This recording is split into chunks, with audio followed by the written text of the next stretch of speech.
also be available for on-demand viewing. Please be aware that the microphones in the room pick up the noise of paper and other rustling objects. Further be aware that the microphones can pick up side conversations. Although this is a public meeting, only the presenters and those seated at the table, council table, may speak or ask questions unless otherwise invited by the chair. Let's begin with the roll call. Mr. Strachan. Cliff Strachan. Brian Jones. Dave Connect. Dave Sewell. Elizabeth Vanderwerken. David Harding. Kate Aaron. Hannah Solzel. George Hanley. Jerry Liverton. Mayor Kafusi. Wayne Parker. Welcome to administration, and also acknowledge the absence of George Stewart, who is excused from the meeting. We will have an opening prayer provided by Councilor George Hanley. Our dear Heavenly Father, we are grateful for this opportunity and privilege to meet as a City Council, and we ask for Thy guidance and direction in our deliberations. We are grateful for our freedoms.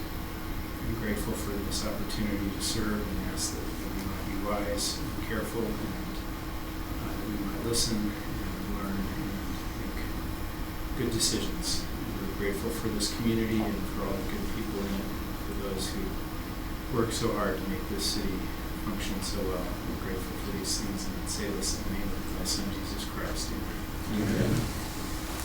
Mr. Hanley, it is proposed that we approve the work meeting minutes for April 23rd, 2019 and July 9th, 2019.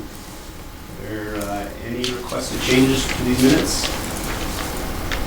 Are there any objections to their approval? Seeing none, I'll declare them approved by unanimous consent. Item 1A is a discussion regarding the creation of a downtown parking committee. This is budgeted for 15 minutes, and looks like I'll lead the discussion. We start out and just say that for a few years now, since like at least 2015, I guess 2015, we hired a consultant to research our parking needs, current parking conditions, both downtown as well as a couple of the neighborhoods in Provo. And late 2015, they provided us this 160-page report. That does not include the 32 or so appendices. It was a big one. I think towards the end of 2017, the council adopted the first 3 chapters of that report as a guidance document. So this is something, particularly parking downtown, something that we've talked a lot about, studied a lot about, and have taken some initial steps. I think there's a couple of current issues before the council that the council's looking at right now, and I think it kind of highlights the fact that we do not yet have, in my opinion, in my estimation, we don't have a clear vision of what we want downtown parking to be and how we're going to get there. That 160-page report, I think it's an excellent report, but it also says, here's 5 different ways that you can structure your parking management team, and as an example, but 5 ways, we need to select one. And so I'm proposing that we create a council committee, and that we invite the administration to participate with us, and also some community stakeholders, and we get everyone in the same room together, really look at what are the challenges, what information have we already been provided, particularly in the strategic parking management plan, and see if we can set a strong put together a proposal for the council that would set a clear path for us to create policies and organization in order to reach what our vision of downtown parking should be. So, any thoughts generally on the committee, the need for the committee, and then also I have a draft mission that I'd like to propose. I know that we, the administration especially, has worked really hard on a vision for parking downtown. And maybe, I don't know, Dave, maybe before we create the committee, I would like to know whether we have actually, we have that long report, and you're right, it does give several recommendations. And do we have a vision that we're focusing on? Have you guys really laid out a plan? Do you know where you think we want to be going here? I know we have a lot of ideas. Something we've done, which has been great, since we hired Austin, we've done a huge inventory, which has been very helpful. He's gone out and counted every parking spot. He's set up a map and apps for parking.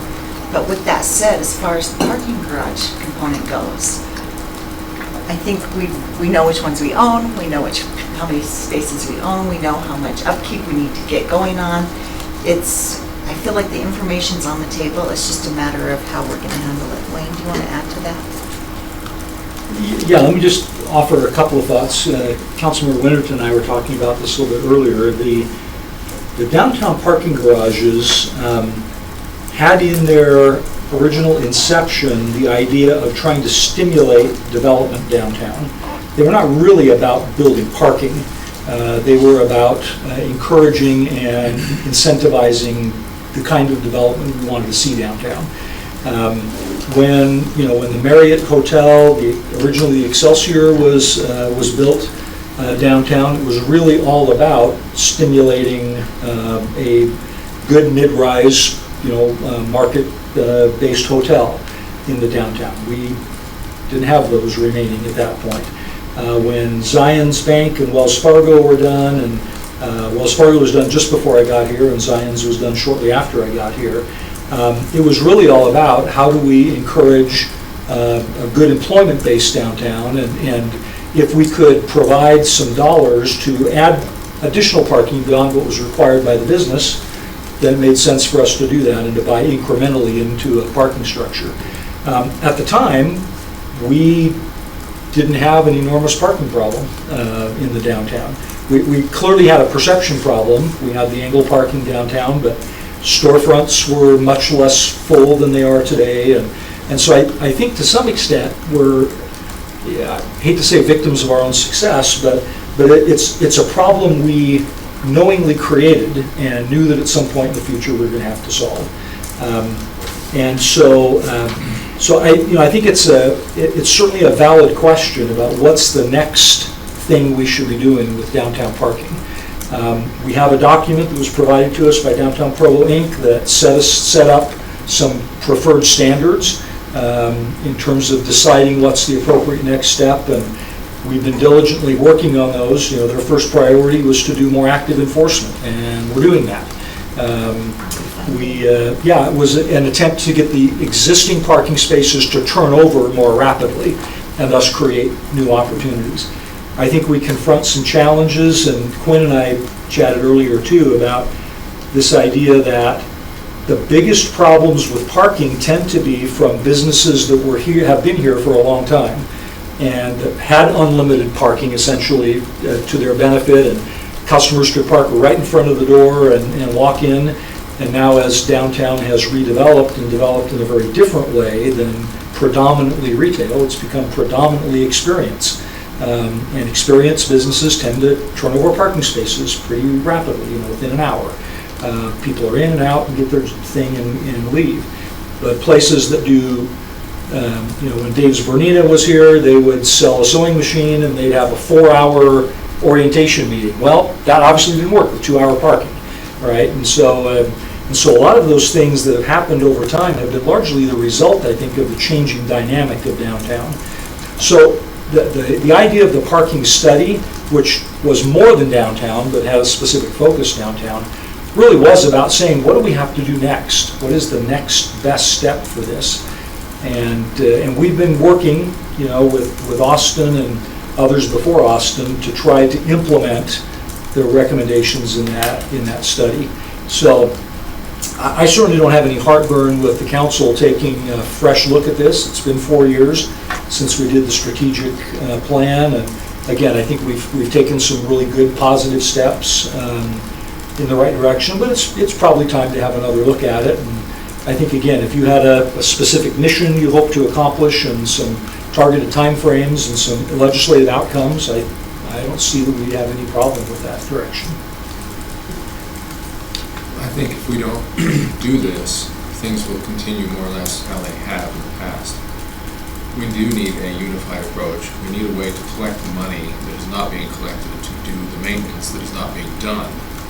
And instead of a 50-year expected life on a structure, it could be 30, as it gets to the point where you have to tear it down because you can do the maintenance. If either the city or a third party, could be DPI, but somebody needs to be managing these, and it needs to be, regardless of which of the structures, and there are, several we know that we have either outright ownership or part ownership, and if we can come to an agreement, kind of like with Wells Fargo, where they seem to say, well, we'll follow the lead of the city. Well, we don't know where we're going. So we need to say what it is we're going to do, how we're going to share and utilize the parking the best, how we're going to collect money to pay for the maintenance, and it can't be $1 a month. And so there's just a lot of things that have come to our attention, partly because of what's being asked of the Wells Fargo right now. And I appreciate the fact, Wayne, that these things have been built to kind of stimulate development downtown. But as I look at the Wells Fargo block and the projects, the vacant ground, or the projects that have yet to come on the northeast corner, the southwest corner, the Los Hermanos, whatever is yet to be built and need parking on that block should, in my mind, take priority over any other projects in the vicinity. If you don't do it that way, then we give it away to somebody that doesn't even do business on that block, and then later on it's like, oh, you want to develop? Well, you're too late to the party. So thank you for that. I think there are some concrete examples that we're facing, and I think the fact, at least I feel like I'm struggling with an answer in part because I don't have a strong vision of what we're trying to achieve with parking downtown. And so that's going to, hopefully this will help if the council and the administration needed to have a clearer picture of what we're trying to achieve. One thing Mr. Connect and I, along with some administrators and community members, went on a parking tour this past week. We visited Salt Lake as well as Logan to look at their residential parking permit programs, which wouldn't be the focus of this committee, but also some of their downtown struggles, how their approaches and whatnot. And my impression was that Salt Lake was a little bit envious of where we're at now.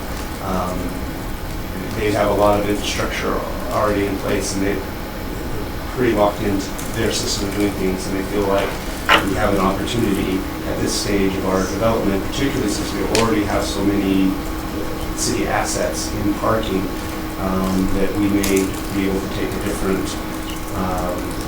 approach to parking downtown than they're able to pursue at this time.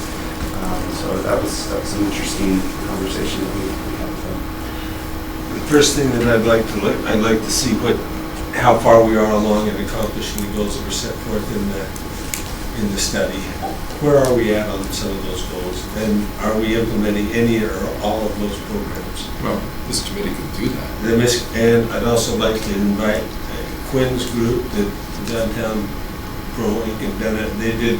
We mentioned the letter, have several proposals, and they've done a few things that they think are important And I think the committee, if we're gonna do this committee, we ought to get all the key players and the information that we have. Where do we stand in what we have already done? So, yeah, I'm in favor of the committee, and I think the administration and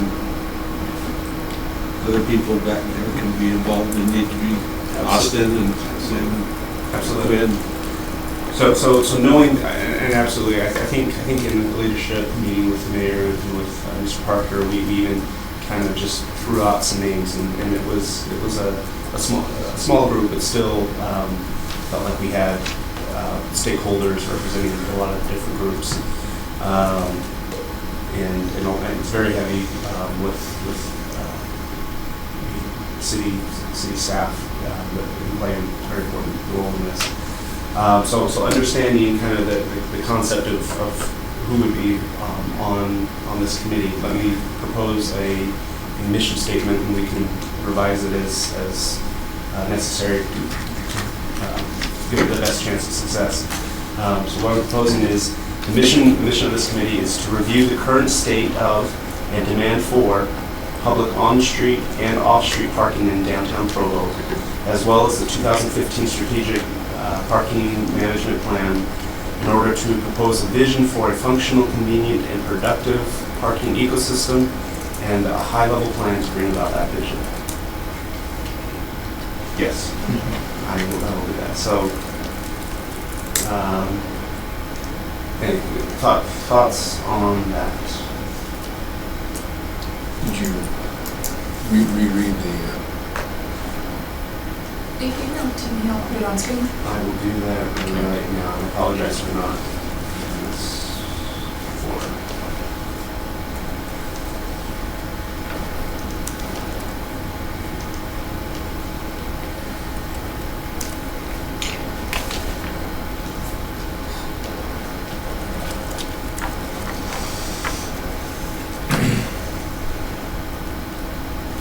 So that's sent off. There is a vision statement it's a proposed mission statement that was in that report. I lost it. But to me, it was more of a mission statement of the Provo Parking Management Group, not necessarily a vision of what downtown parking should be. So the Provo Parking Program will strive to develop a superior customer-oriented parking system responding to the current and future needs of parkers, and so on. But I'd like, for example, we've got a proposal to use some of the city resources right now, and it's hard to say, like, what is our direction, what are we trying to achieve, and would this proposal that's before us, will that get us closer to where we want to be or not? And at least I feel like I need a clearer picture of what we're trying to achieve. So that's kind of the starting point for the mission statement as I propose. I would offer one correction, that even though the 2015 parking management plan, I think, was what was originally introduced, the one that the council approved was the 2017 version, and then there was even a shorter form that the council approved. Okay. So, but I would just change the number, it's 2017, or even just remove the date, because that leaves you with 3 different versions of it to play with. I think I prefer just removing that date, because there, like you said, there's 3. Is that third one just that 2-page colorful one? Okay. There was an initial, let's start here, is what that was. Okay. so, public on-street and off-street parking, maybe that covers, the fact that we have residential and commercial demands. But, there's the public that comes in on a daily basis to visit, and then there's the people that live there. Yeah. And I think there is a significant difference. But down where you say functional, convenient, and productive, how about either adding or substituting productive to sustainable? It's not sustainable the way we're doing it.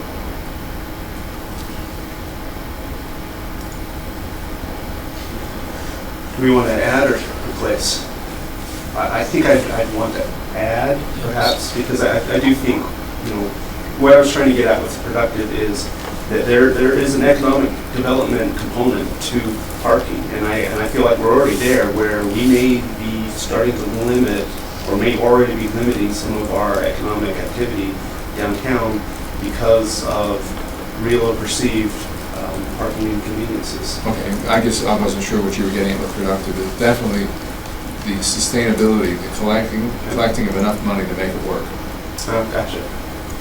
And then the ecosystem, it's kind of flowery language, but what I was trying to get at is because there are many users, residential customers, there's employees, so, and I think there needs to be a place for all of them, but it may look different. And so I think that's why that was where the choice of that word came from. And an ecosystem works together, not separately, so it's shared. All interrelated, yes, but with niches for each. Okay, I'm probably running out of time on this. Any suggestions on the mission statement? Okay.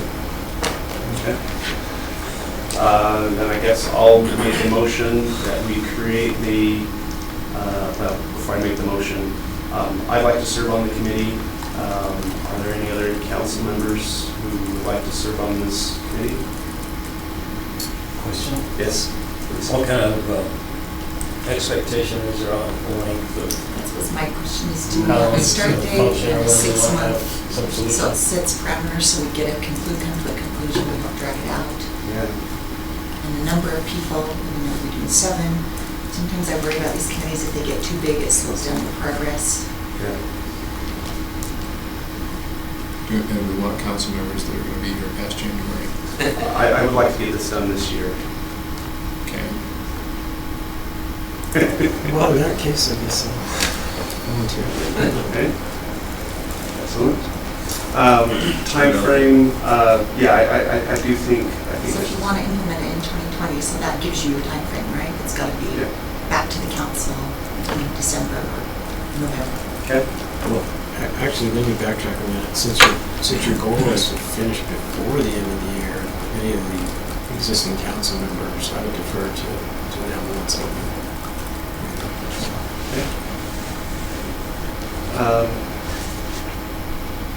Okay, and then as far as, I would hate to start naming names right now just because I'll probably forget someone or whatever, but I guess I would envision 2 or 3 council members, probably 3 administrative staff members, and then 1 or 2 community members. I'm kind of looking for DPI if you give us, a volunteer to serve on that. And that was kind of the core group that I was thinking of. So that's 6 or 7 total members. So you're seeing this as so we've talked about the different kinds of committees, and this would be a committee of kind of like our NAB, where we have a mixture of staff, council members, and the public. I kind of felt this was more maybe in the DAPR model where. So the DAPR model was, okay, but it was, at the end of the day, didn't the DAPR model come down to council members vote only? Yes. On recommendations? Yes, but with significant cooperation with the administration and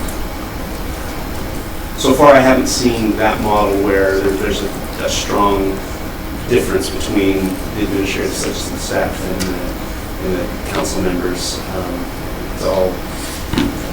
I just wanted us to be clear on what we're looking at. Yeah, and that's what I would propose. I think that's probably the closest to following our handbook that we set out guidelines for ourselves.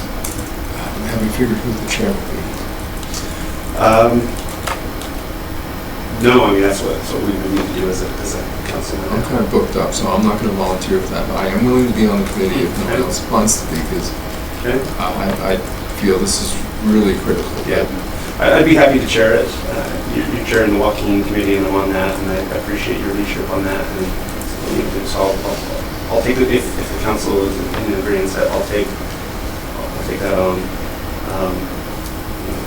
I think it's all within District 5, and it's something that I'm passionate about, so I think I've got the motivation to do that. Okay, so it sounds like Mr. Connect and I would serve on that. Any others interested in serving on that? Thanks. I'd be glad to. Okay, Mr. Winterton. Okay, so I move that we create the Downtown Parking Committee with the mission statement as shown on the screen, and with Dave Harding as chair, Vice Chair. Gary Winterton as vice chair, and Dave Connect as Secretary. as a committee member. And then the committee will invite 3 administration staffers. Did you mention Quinn? Let's let the committee. You want to leave it to that? Yeah, let's let the committee create that, because I want to hear from the administration who they think should be there, and maybe they want 2, maybe they want 4. I don't want to tie us. And I agree. I think the motion not tying it to a specific number other than the council members is good. Okay, thank you. Can we send that mission statement out? Yes. I'll There's send something it out. just a little bit uncomfortable in that last sentence, and I can't figure it out quickly. It's not, Okay. I think it's critical for what the committee's doing. Okay. Yeah, and I'd be very welcome to, open to suggested changes once, even after we get up and going. Looking for a second. Mr. Henley's seconded. Any discussion? All in favor? That's unanimous with Mr. Stewart excused. All right, I have not set a very good precedent for following the time, but we'll move on to item number 2, a discussion of proposed amendments to Provo City Code Section 1503035 grading to clarify and change requirements related to grading and grading permits. This is budgeted for 15 minutes and presented by Councilor George Ganley, with assistance from Mr. Jones. Can I take this? I think, so this has come before the council before. To frame the discussion, we had a committee meeting yesterday, and just to frame what's before the council right now, the only intent is to get the council, to see if there is council consensus that the general framework of this is something that reasonably ought to be explored and sent to the Planning Commission for exploration. And then if sent to the Planning Commission, then staff, the entire CRC staff would weigh in and review and present their recommendations for changes and modifications to the Planning Commission. Planning Commission would come back to you with a recommendation as to whether or not to adopt an ordinance, which might look exactly like this or might look substantially different depending on recommendations from the rest of the staff. So as compared to the version that you saw previously, Hannah, if you can scroll up so that just sub B is at the top of the screen. So right there in sub B, you'll notice that the new requirements would still apply to all applicants for grading permits that involve cutting, but we've added language that says other than permits related to the development of a detached one-family dwelling. So single-family homes would not. That's already a change that the committee wanted to include in their recommendation. So that exception was put in here.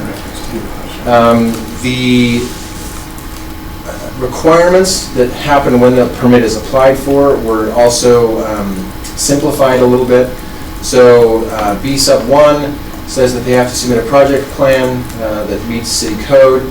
B sub 2 used to say that they had to submit 2 different kinds of landscaping plans, but after discussion with city staff, the first one is something that they already had to do as part of their project plan, which is the landscaping plan that shows how they plan to landscape as part of their project. So we removed that requirement because it's already in the code, and just left the second requirement that they have to submit a revegetation/mitigation plan that shows how they'll restore the area if their project doesn't go forward after the grading begins. And then after some feedback from Public Works, we, at least for the purpose of discussion, changed it to a cash bond instead of a performance bond. And we've got a little bit of a formatting issue there with the duplicate numbering in A and B. But the cash bond would have to be the greater of either the amount required in code for the already required landscaping plan or the amount necessary to cover the revegetation mitigation plan. And then issuance of their grading permit would be subject to the review and approval of all of those things. Then if you can scroll up, Hannah, to C. Then we just added, it was proposed by the committee, by the council, Foothills Committee, to clarify exactly what the administrative review required for large grading permits is, and to have that, again, for discussion purposes, to recommend that that be an administrative hearing in front of either the mayor or the mayor's designated hearing officer, following the procedure laid out in city code for those kinds of hearings. And that's what the committee's recommendation is right now, is to, with those modifications from last time, to send that on for further staff and planning commission discussion. Happy to answer any questions. Just maybe add a couple of comments. I mean, I think we mentioned this earlier, but I mean, part of what we're really trying to achieve is more intercity conversation about these kinds of projects, so that we don't have something slip through only one office and not another, when we really want all arms of the city looking at it and making sure that it's what everybody wants. So it is intended to stimulate more conversation in the city and oversight, and also obviously make it more difficult for somebody to abuse the trust of the city and abuse the land in the process and then walk away from it. So. And one of the challenges with doing that, I think, is we don't want to really encumber the process of a project, and it's balancing getting the proper information and not stifling something that we need to, that we all want to have happen anyway sometimes. It reminds me of many of the discussions in our development improvement process review committee, where we talked about things really need to be value added. We should make them as efficient, streamlined as possible, that's providing the value of the review to protect our resources, protect our community, but also recognizing that these are important partners in the development of our city. So yeah, we want it to be meaningful and productive and value added rather than just busy work. With that comment, I think it's probably also important to add that there was quite a bit of discussion in the committee, which in meetings that members of Public Works, the engineering division, and also community development attended, that there's quite a bit of discussion about what should be the criteria for requiring these extra steps. And I think it's very possible that as CRC go and city staff look at this, that they come back with a more targeted approach. The general feeling in the committee meetings, at least from my perspective, was this is a starting point. Not everybody had really wrapped their heads around who all this would apply to, and if it should apply to every one of those, or if there was a better way to describe who it applies to. And so this was kind of, in my view, a default for discussion purposes for staff to start analyzing what the right criteria were.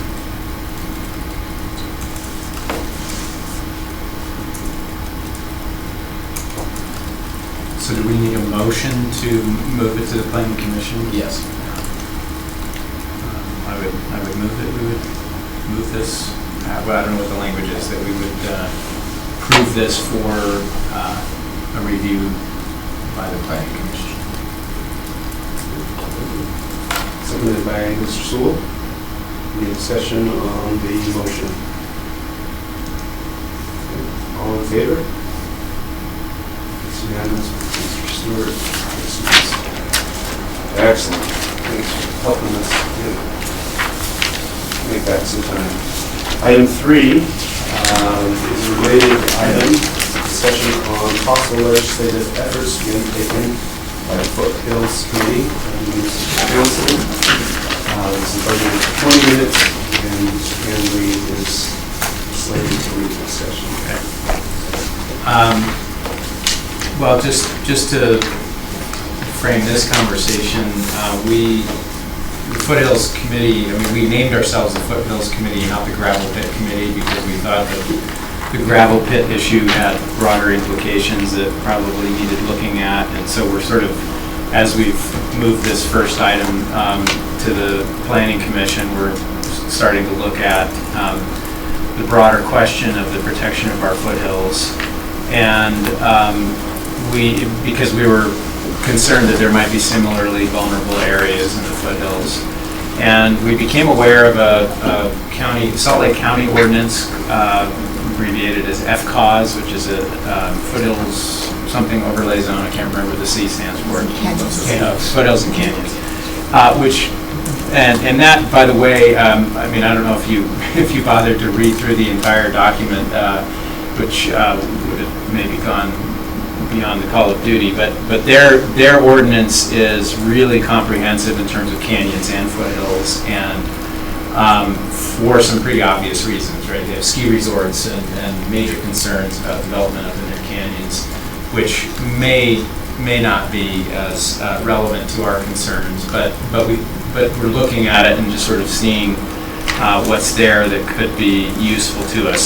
So what Bryce prepared for you was sort of a side-by-side comparison between that ordinance and our sensitive lands ordinance. And we met yesterday with several of the engineers, and Dave Graves commented that, to be fair, these are sort of apples and oranges. The sensitive lands ordinance really is not intending to do the same kinds of things that the FCAUS is trying to do. But we do, and there may be elements in our code elsewhere that sort of include some of the things that are in the FCAUS. But it raised the question, which our committee seems to be wanting to answer in a certain kind of way, and that is, shouldn't these things be in one place? Shouldn't we have sort of a comprehensive ordinance about what we want or what we don't want in our foothills? And we think, and we hope, that this would actually make it easier for developers to deal with rather than harder, because it would, we could be very clear about what our criteria are. And so we noticed some gaps between our sensitive lands ordinance and the FCAUS. And this is essentially just a preliminary look. All we're doing here is just sort of letting you know that this is where we're at, and we will intend to come back to the council with some proposed language to deliberate about. But we're not asking for anything now, but we are interested to know if you have any serious questions or concerns.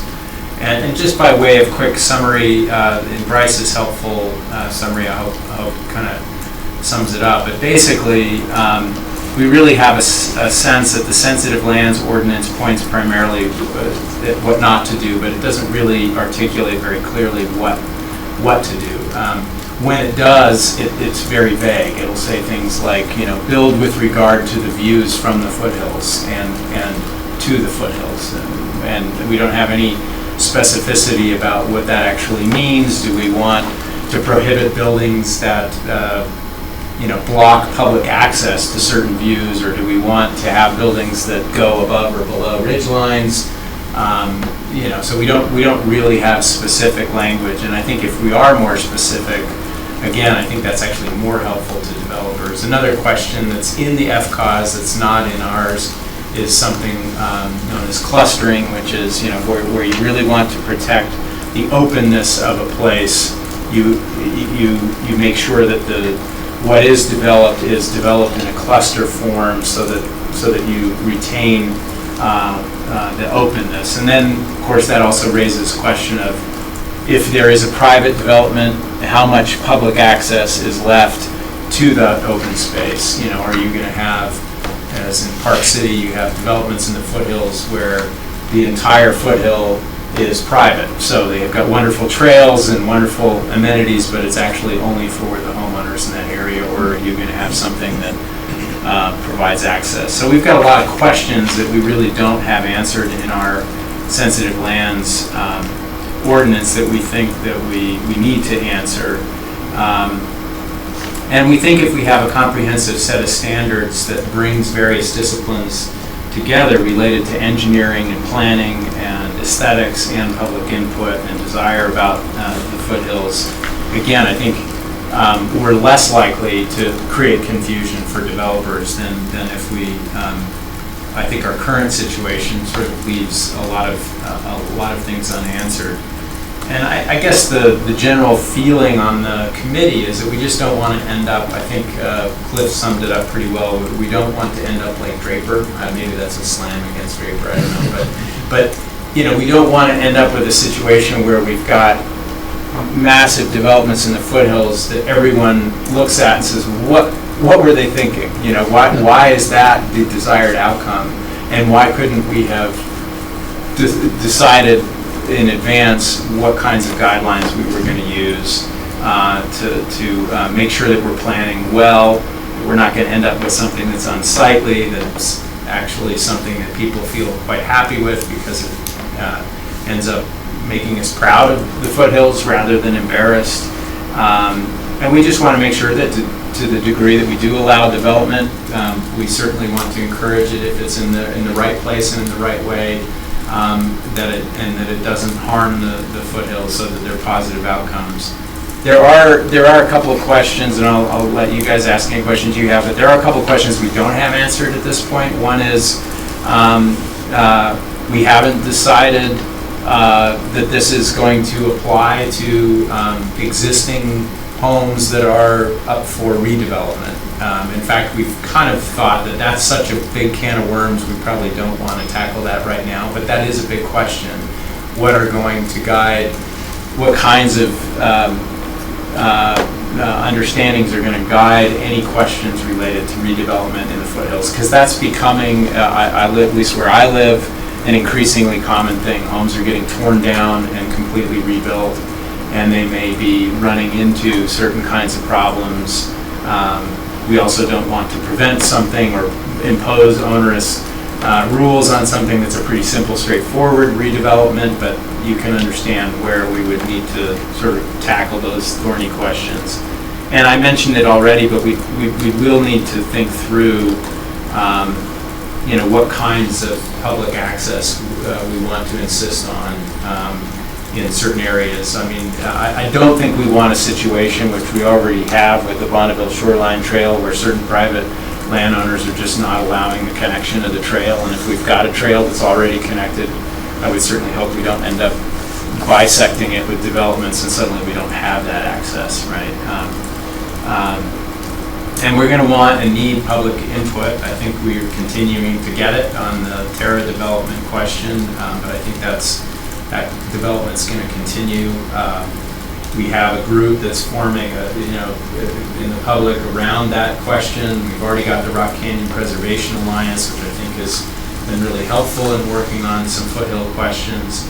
And years ago, we had a citizens group working on Slate Canyon. I think there's a real opportunity for public input on all three of the major canyons and sort of what we want. And we'll have to decide at an appropriate time if we're going to do this as an overlay zone, where it's going to go exactly. You know, what are going to be the boundaries of that? And I think we will want and need the input from the engineers and the planners to really help us identify where some of the vulnerable areas that would benefit from this kind of a protection. So I agree with what you're saying.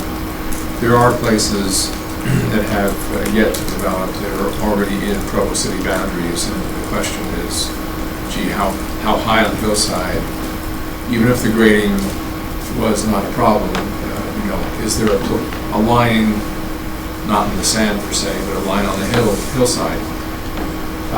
But I would think, as you look at all of these things that you've brought up, the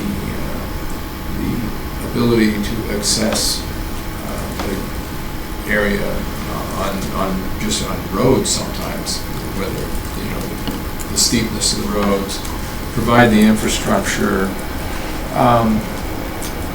and the desire to have a certain look, as it were, so it doesn't look like drapery. I would say that we would be smart to go and look at our annexation policy. And I bring that up because if you're in the county, you can do certain things with your property, and you can develop to certain levels based on their rules and their services. And people generally want to come into the city so that they can develop at much, much higher density. And if there are places where we think it's too environmentally sensitive, it's inappropriate, it's not feasible, then why would we want to even annex it? If you leave it out of the city, then the likelihood of it ever becoming something you don't want is kind of almost zero. So you bring it in, and then you've got to deal with the problem. Yeah, that's a great point. And that reminds me of one other thing I wanted to say is that I think what we felt was one of the weaknesses of the sensitive lands ordinance is that by virtue of sort of saying these are the things that we don't want. I mean, that's not maybe entirely true because, like I said, there is positive language in there. I just found it very vague and not with a lot of teeth or force.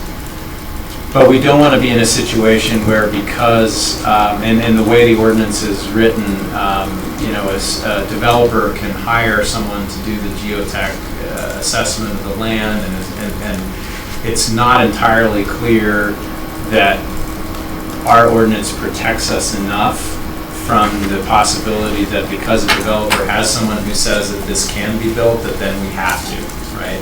And if the question is only an engineering question, and it's not about a planning question, or it doesn't pertain to our overall policies about annexation, or it doesn't pertain to our overall policies about aesthetics and ecological sensitivities, then we may be in a position where we end up with something we didn't want because we've sort of had our hands tied. That's maybe I don't know. We deliberated about this a little bit yesterday with Brian and Dave Graves, and we have confidence in our engineers. This isn't about not having confidence in them, but it's just that my sense was it was kind of a legal vulnerability that you mentioned. There have been a couple of cases where we've been a little bit vulnerable in this way. Yeah, the principal issue would be zoning, right? I mean, the risk probably only arises if the property is already zoned the type of zone that would allow them to build what they want. But there's been at least one instance that I know of where we were denying, my recollection at least is that we were denying a building permit based on our 30% slope prohibition. And the developer was saying, well, I have a geotech study that says it's safe to build on it, and if you don't give me a permit, I'm going to sue you. Because your 30% number is arbitrary and capricious. And if I can build it safely, you can't tell me that I can't. Now, in that particular instance, that was kind of early going. I don't know what the details of the zoning were, whether they needed zoning approvals as well, and it was just kind of a fight over the permits to get started, and engineering just pointing to the 30% and saying, we're not even going to review your plans because it's on a 30% slope. So I suppose there could be a risk. I don't think there's really, in my view, there's not really a risk of us losing, and even the risk of someone actually making the argument in my mind would probably only occur if the zoning already was on the property. But then it could potentially. So having zoning is one thing. What leads up to zoning is the general plan. And often we change the general plan and then we change the zoning.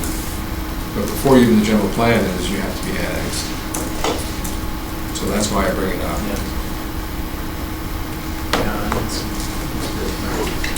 So I think I was a little uncomfortable at the beginning, not knowing perhaps where this would lead.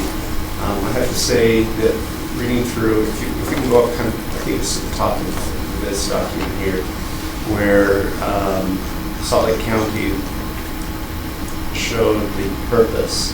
We've got A through, scroll down just a little bit, A through I of the purposes. And I feel, having read through that, I feel that they struck a very good balance between the different interests that they're trying to address. And I was very encouraged after having read this. And obviously, this is not what we're proposing; it's what they adopted. But I think there's a lot of wisdom in looking at what Salt Lake County has done. As different as they are, and obviously, whatever we do needs to be tailored to our situation. But I think that's a very good start, and so I will support the committee pursuing this. I think we agree with that as a committee. We thought, and we met with the people who've been involved with it, and one of the engineers who's actually involved in assessing it, or applying it basically, and they were clearly trying to balance economic development, property rights with protections, which of course I think again, given their situation, some of the canyons there, they sort of have to be smart about that balance. I think as we talked about this, we're looking at Provo City's sensitive lands, and we're kind of disregarding everything. We're focusing on the foothills, even though we do have sensitive lands on the west side. So we're going to focus on the foothills as we do that. And as I read through this list, of course, the devil's in the details. And it all focuses on, I have friends that actually live in the Draper Foothills and think that it's a very beautiful thing. And to see those houses, and those hills are also very beautiful before the houses went in. And so it's in the details of how we can work this out and give guidance to protect and also use.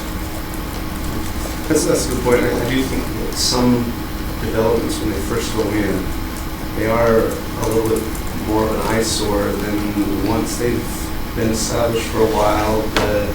The trees grow up, and pretty soon,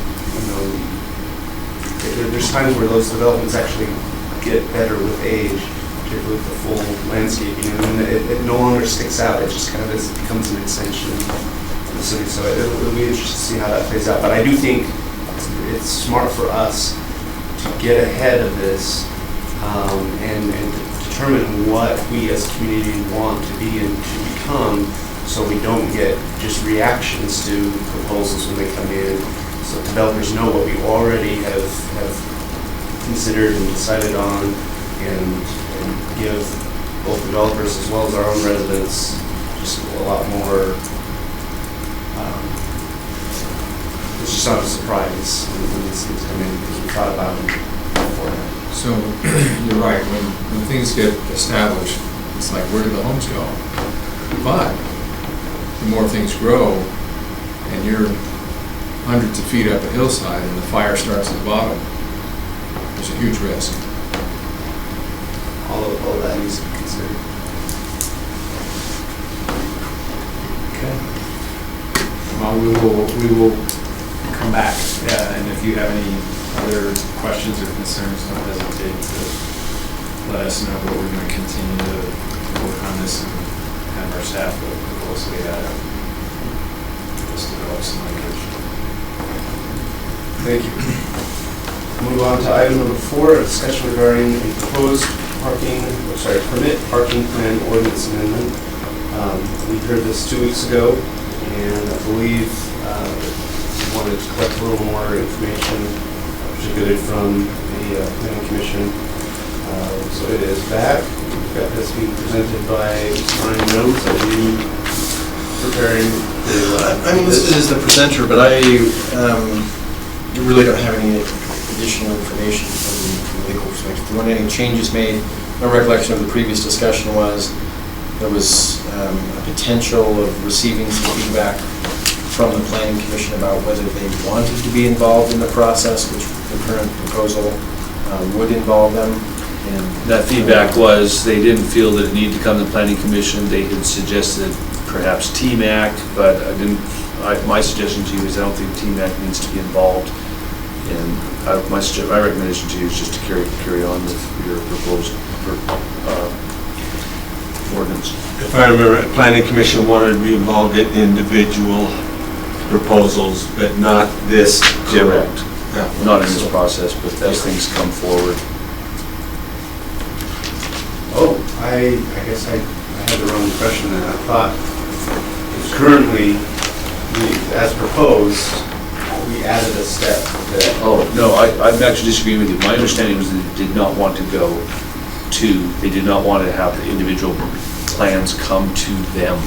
Well, I thought they wanted individual plans to come to. No.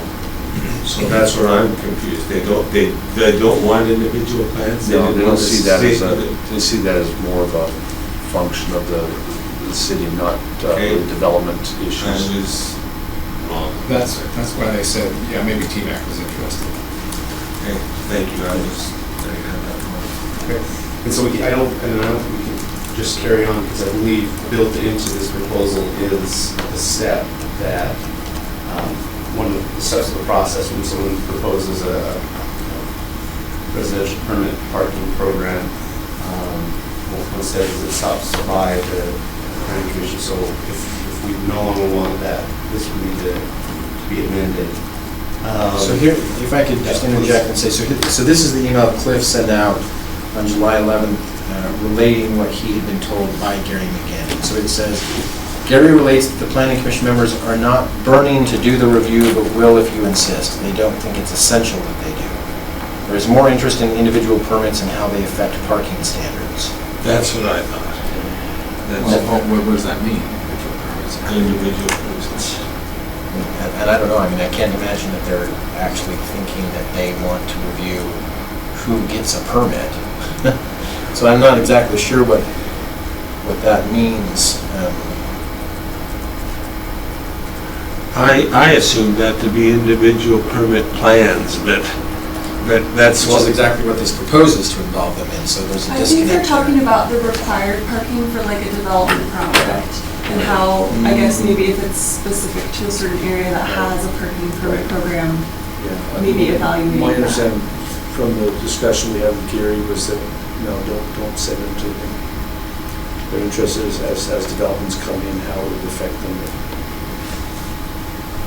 So then I think the question for the council is, as I read this, they're not asking for it, but they'll do it if you ask them to, and so it was put in, the committee put it into the proposal because the committee thought that there was some utility in getting their feedback.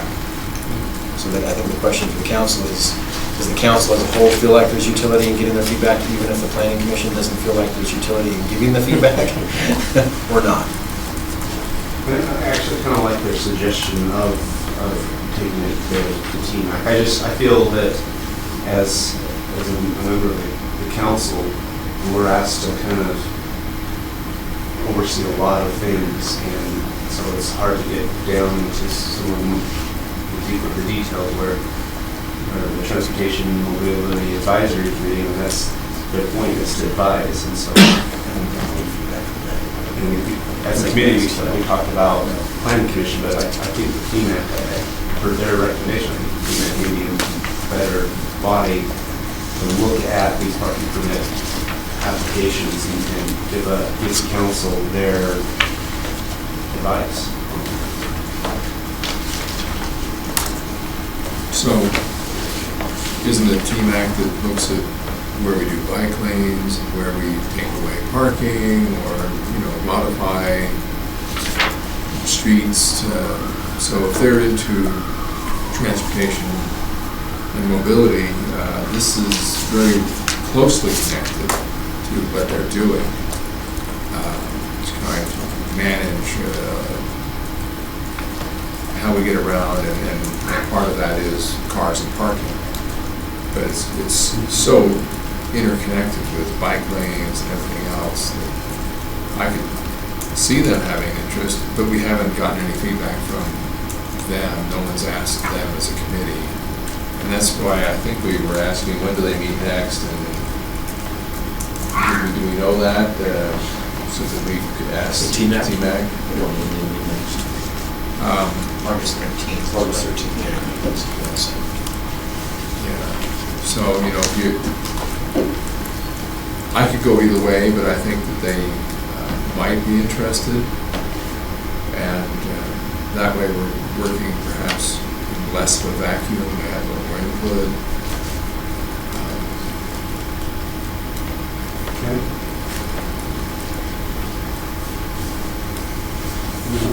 Where are we at on this item? Is this item? It's on the evening meeting tonight, so, you know, if there are changes that are desired to be made, you could make a motion right now to continue it. Otherwise, it's up for approval on tonight's meeting. So what if we went ahead and just approved it the way it is, and then if they want to be part of the action, we can do that formally or informally, or? The way it is right now, sends it to the planning commission, who's, Well, no. is indicated. When I say the way it is, we need to take that out. We've already heard that they don't want to go in, but we can just do it without a review from either body, and we can add that later if that body wants to be part of it. I think my preference might be just to replace TMAC for planning commission, and then ask them at their next meeting if they want to be taken out. You know, there's another option. I'm hesitant to add another layer of, another step in the process, but rather than necessarily have them provide a formal report or anything like that as a review, why don't we just include them in our actual noticing of such proposals, and then if they feel strongly about it, they can give us some indication of what their thoughts are.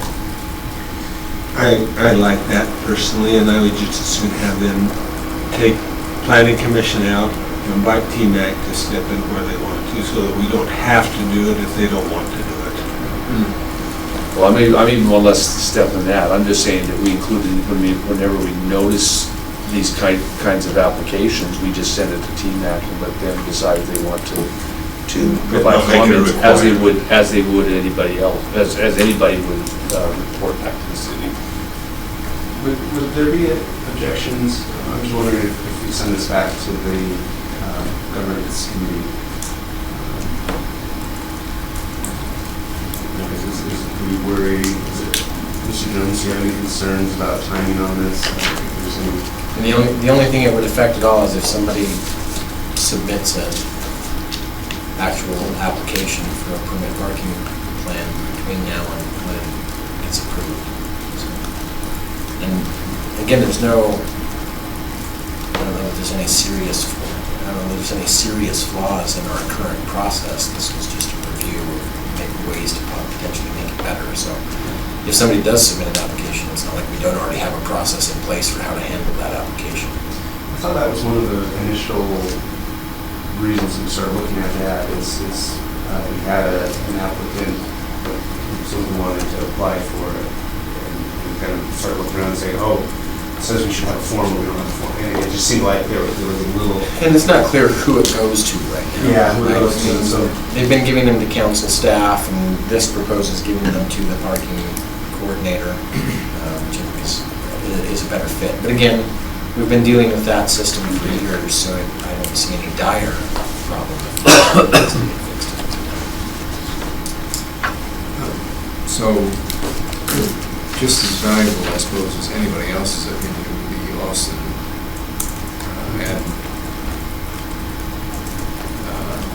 I'm forgetting, is he mentioned here specifically, or do we? By position, yes. Yes, yeah, so, as long as he's weighing in, that's an important thing. I think he shepherds the process.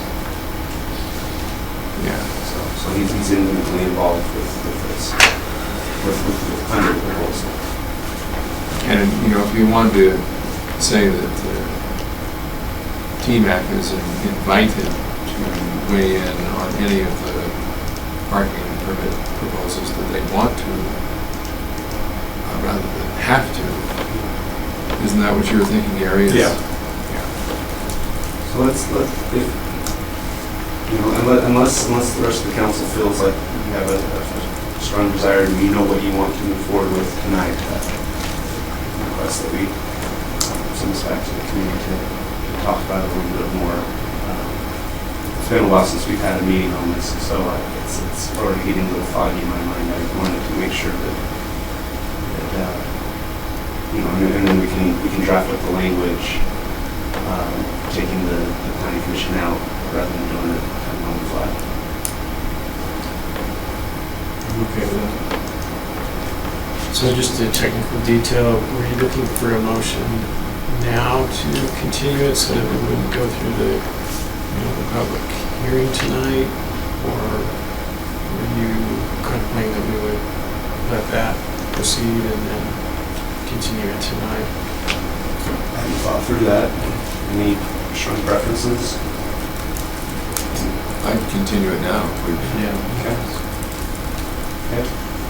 So, is there a motion to do that? I'll make a motion that we refer this item back to committee And continue it on to this. and continue on to its. Is there a second? Starting with seconds. Any discussion on the motion? All in favor? It's unanimous. Stewart. Excused. Item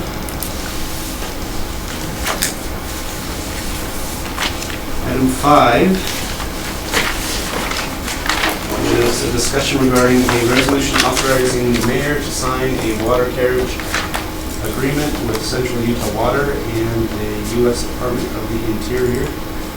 This will be presented by Mr. Calder, thank you. Water Division Director. Okay, what we have here, Mayor and Council, is an agreement that we have as stated with us and Central Utah Water as well as the Department of Interior, Bureau of Reclamation. We're requesting that the mayor sign this agreement. It's a 40-year agreement. The one that we had prior with the same two organizations expired in 2015. So it's an ongoing agreement. Basically what it is an agreement that allows us to use the same pipes in Provo Canyon that Central Utah and the Department of Interior use as far as transferring the water down the canyon. We do share some of the same pipes. To kind of let you know how much money this agreement is of value to, it's about $25,000 a year. And so what this is a percentage of the pipe as far as operation, maintenance, repair, and replacement. So it's an ongoing agreement that we have with Central Utah. This is, like I said, it's just a renewal of the existing agreement that we have. Our two attorneys, John Meeby and John Schutz, have looked at it. We don't see any problems with this. And so it's basically formality as far as letting the mayor sign that. And so it's nothing really major, in my opinion. Yes?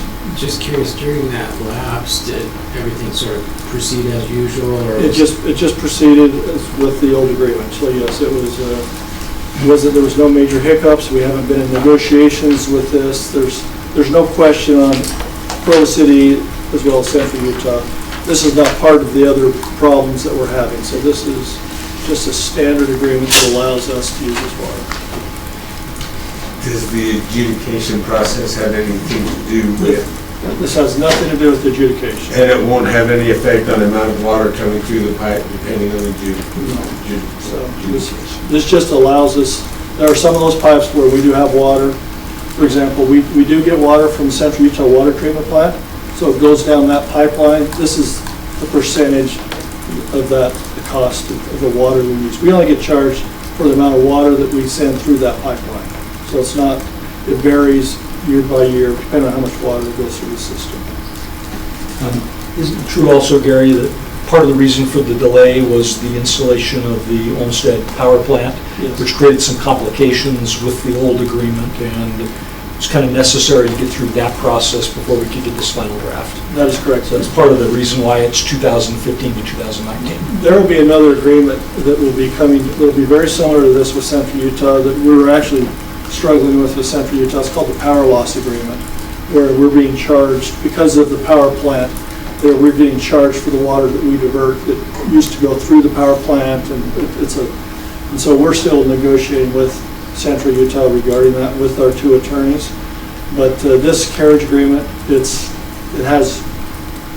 two separate agreements, but we want to make sure that this agreement allows us to get water from their treatment plant into our water system. So this is critical that we don't interfere and have this be a hiccup for us. What's the time frame? What's the duration of this? This is a 40-year contract, And what are the years? starting 2019, going forward 40 years. Okay, 4 years. And we generally expect we'll just sign it every 4 years. Mhm. This one will. What it is in the agreement, I don't know if anybody looked in there, but there is an amount listed for the next 10 years, I believe, or maybe it's 8 years, as far as what the water usage cost will be. And when we get to the end of that, they will then give us another 5-year span. That way we can plan on what our water cost will be and incorporate that. They give us about an 18-month notice for any changes. It's right down here. Here's all the different, these are all the different pipes, and this is the cost. And so basically the big concern that we have is Reach 2B. That's the one that comes from the Orem treatment plant over to our Gillespie location. That's Reach 2B is what it's classified in here. But there's also the main water line that goes up to the power plant. And if you remember, we use Provo City water, not Central Utah water, to go through that pipeline so we get water at a cheaper rate because we're using our water, not CUP water. So that's why this is kind of a special agreement, because it's Provo City's water. We agreed to use Provo City water, not Central Utah water. Chair Harding, just to clarify, I think I heard you say 40. It's a 40-year agreement. Yeah, 40, Thank you. 40, I'm sorry. 40 years. Mapleton Okay. accent coming through. No, okay. So, okay, 40-year agreement. Okay, thank you. The last agreement that we had before this was 1995, but because of the change in the transfer of the power plant from Utah Power and Light to Central Utah, that's what's happened, why that's true. We've kind of accelerated this change. Great. All right, thank you. So this is on the item tonight for your approval as well, so I'll be there tonight for any questions. Any other questions? Thank you very much.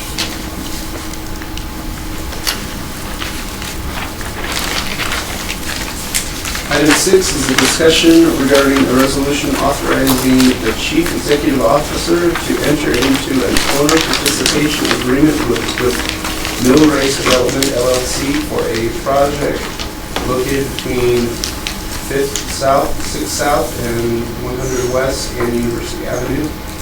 It's budgeted for 30 minutes and will be presented by Mr. David Walter, Director of Redevelopment.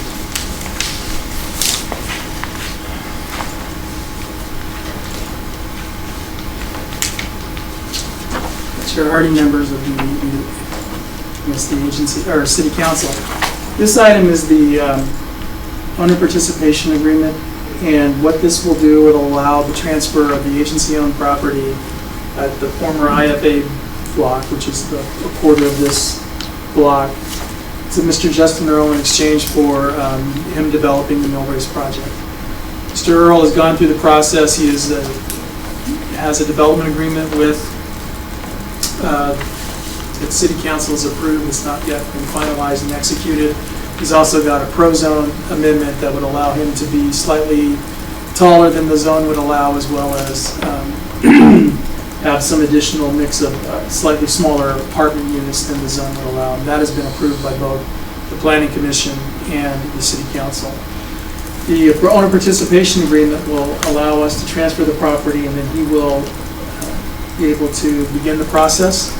The owner participation agreement allows for us to be repaid for the first 10 years. He would pay us the 1.6 if he decides to cash out, and then after that he would we would agree to an appraisal of the project for the land value, and we would recapture 25% of the land value as part of that process.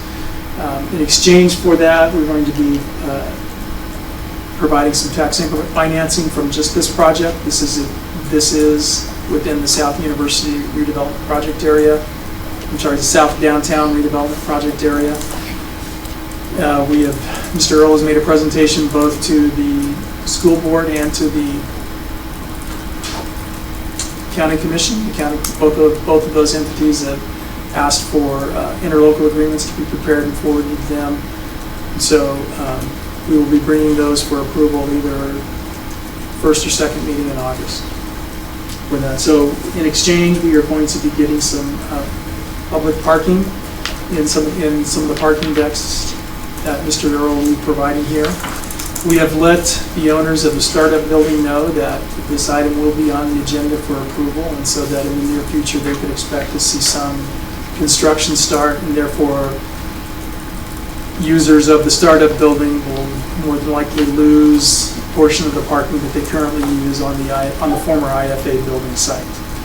So I let Mr. Anders Taylor know that. He's aware of that. Mr. Earl has committed to work with the startup building and the surrounding property owners to try to bring some additional retail to the project.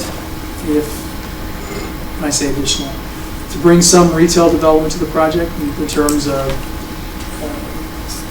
small food services or office or perhaps a bank or dry cleaning, something that would be used by not only the office tenants but by the residential tenants on the project as well. The development will include an office tower that will be for sale, residential units as well as for a number of multifamily units, and an 14-story office tower with amenity space at the top. He is still in negotiations with the Church of Jesus Christ of Latter-day Saints for a potential urban-style chapel that would take 3 floors of the office tower. He's not finalized those yet, but he is moving forward with that. And the owner participation agreement does recognize that. Except for that exception, we would not anticipate any other tax-exempt use going into the project. Any other tax-exempt use is going to affect the valuation and will affect, the tax increment that could potentially accrue to Mr. Earl. So he's aware of that and he's proceeding accordingly. Yes, sir. A tax exempt status, so he's not looking to lease it to the church, he's looking to sell those 2 floors. I think his understanding is the church wants to buy it.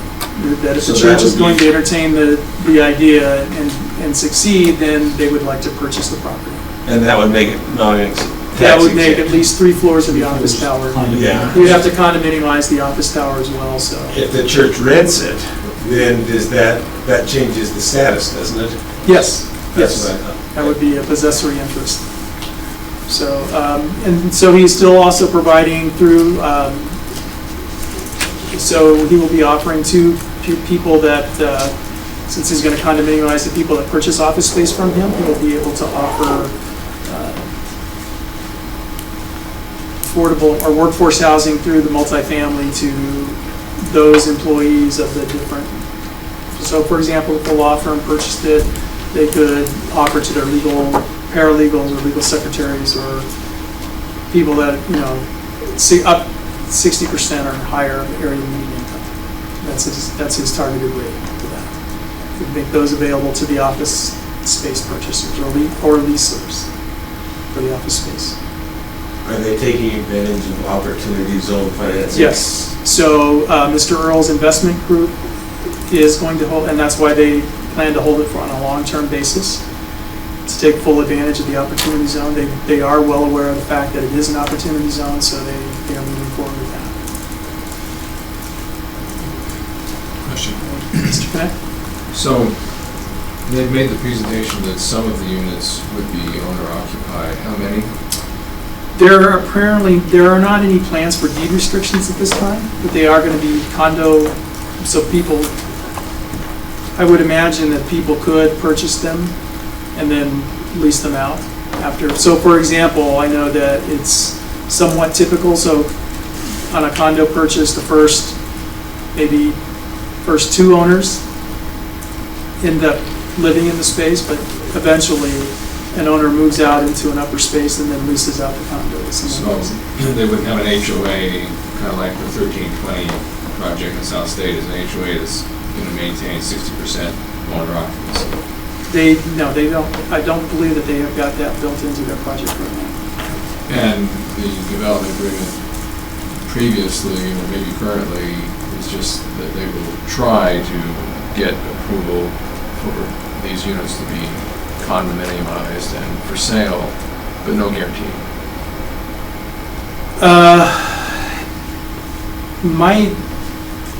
There's not a guarantee, but that's definitely, I mean, he is, everything he's presented, everything he's submitted to the city for review and approval has been for condominiums. Right. And did we have a number, a total number of condos on that block that he was promising? If you could switch back to the PDF that shows the, and then scroll down a little bit.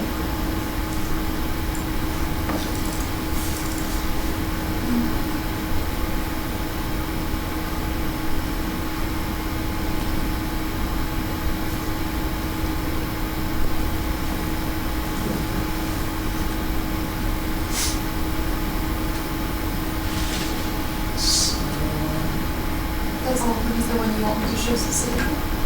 Yeah, it's not.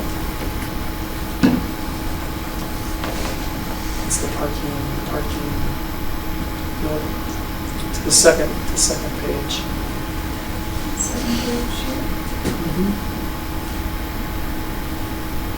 So he's gonna, this would be the area where the condos are going to be, and I want to say, well, do you remember exactly how many condo units he had projected for It was this? about 460 on the whole site. I think the condos were about 160, 180. Yeah, 160 to 180 were going to be condos out of the 460 units in the project.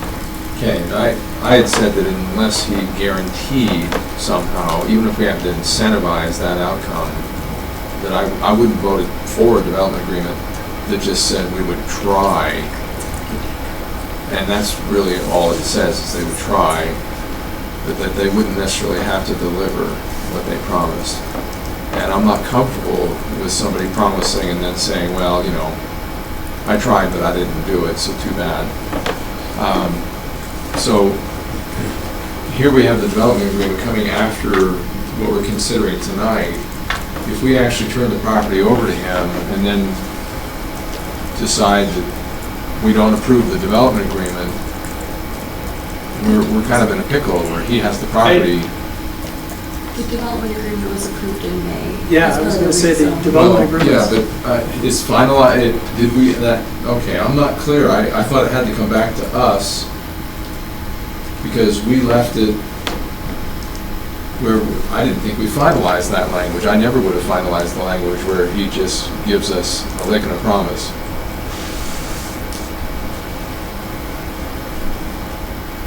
So,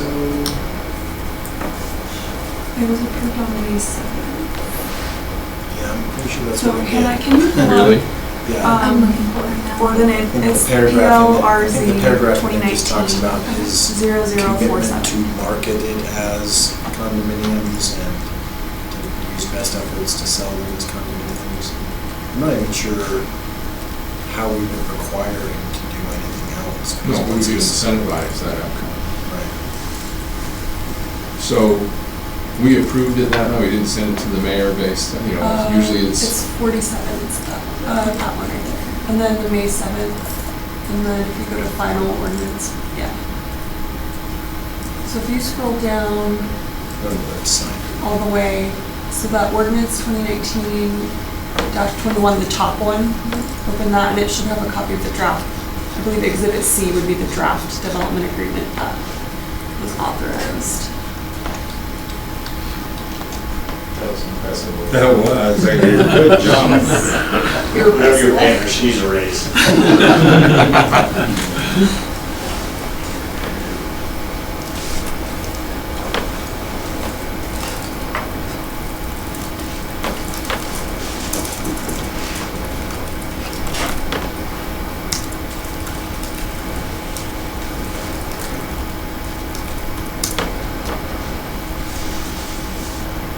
So has this been signed?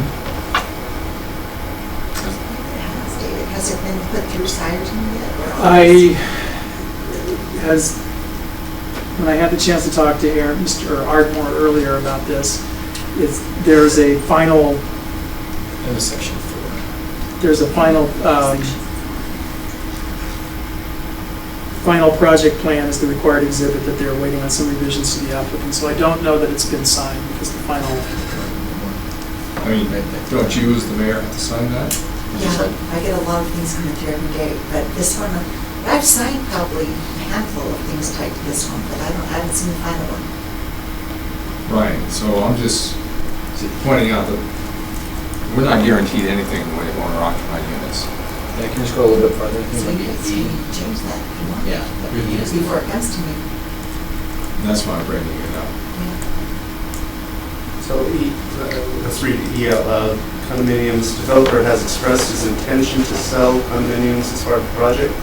Prior to the city issuing a certificate of occupancy on the final phase of the project, developer shall demonstrate their commitment to selling condominiums through 1, the actual sale of condominiums, 2, documented marketing efforts to sell such condominiums, or 3, providing written evidence of developer's good faith attempt to obtain reasonable debt financing of such condominiums and corresponding written evidence that developer has been unable to obtain debt financing for such condominiums on commercially reasonable and or viable terms.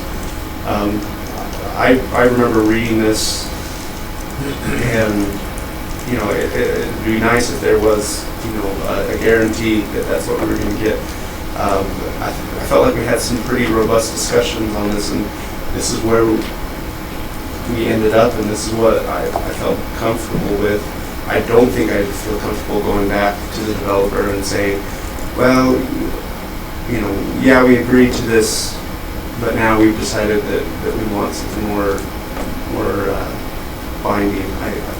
So what if we, because I'm being skeptical here. Okay, that's fine. Because the guys on 1320 South said that they almost gave up, and they've done it before. And this last one in my neighborhood was so difficult to get through the process, they almost gave up getting it condominiumized. So if it's going to be difficult and they come back and go, well, you know, here's our evidence that we tried and it really didn't work out for us.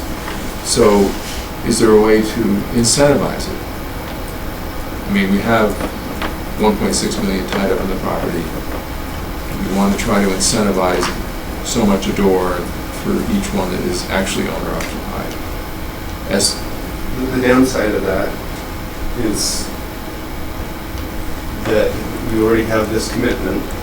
They're going to do these things to show that, you know, and we can hold the certificate of occupancy if we don't feel like they've lived up to this.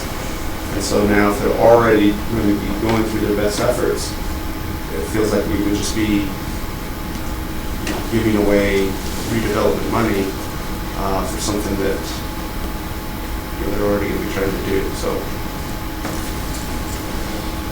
it just, and I think it's good questions.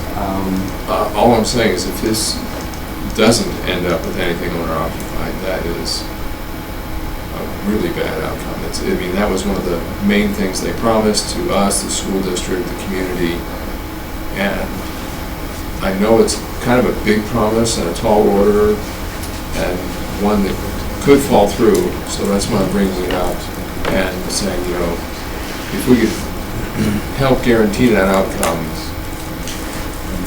I think that's a separate discussion at this point. For me, I've agreed to this, and I appreciate the concept. Maybe give them a chance, but I think that might be a separate discussion for me, because I do believe in what you're saying. Maybe if they are opting for option 3 because they're not coming up with some results. It seems to me that we don't really know what the reasons would be why they would fail. Yeah. I mean, All we know is it's difficult to do. To get the financing. I mean, I guess I don't know what we're looking at in terms of a proposed incentive or plan, but I don't know why we couldn't cross that bridge when we get to it if they're unable to. Well, there's unable and unwilling. I mean, Well, doesn't doesn't this obligate them to be willing? no, So- it says that they need to try, but how hard to If- try? If memory serves me correct, the resolution tonight merely gives the mayor the opportunity to make changes to the form of the agreement.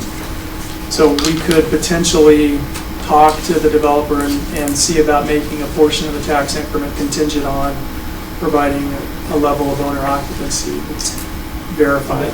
And that's yet to be Right. brought to the board, right? We haven't brought the tax increment deal, I can't, So we've talked about the tax increment deal, however, the actual documents, the interlocal agreements that would do that have not come to the agency board for approval yet. So we still have an opportunity. Yes. just let the bite of the apple on this one. All right. If you're talking about incentivizing, you Right. could set aside a portion of the tax increment and make it available on a per door or some other basis. And that would get, that whole use of tax increment is kind of yet to be defined. We've had conversations about it, but we don't even have a draft agreement yet with the developer on tax increment, so. How do you feel about that? That's my biggest question. That's what I wanted to get answered in this discussion now is what exactly are we voting on tonight? I wanted to get the details, and it sounds like they haven't worked out yet, but what is the TIF going to be? What is it based on?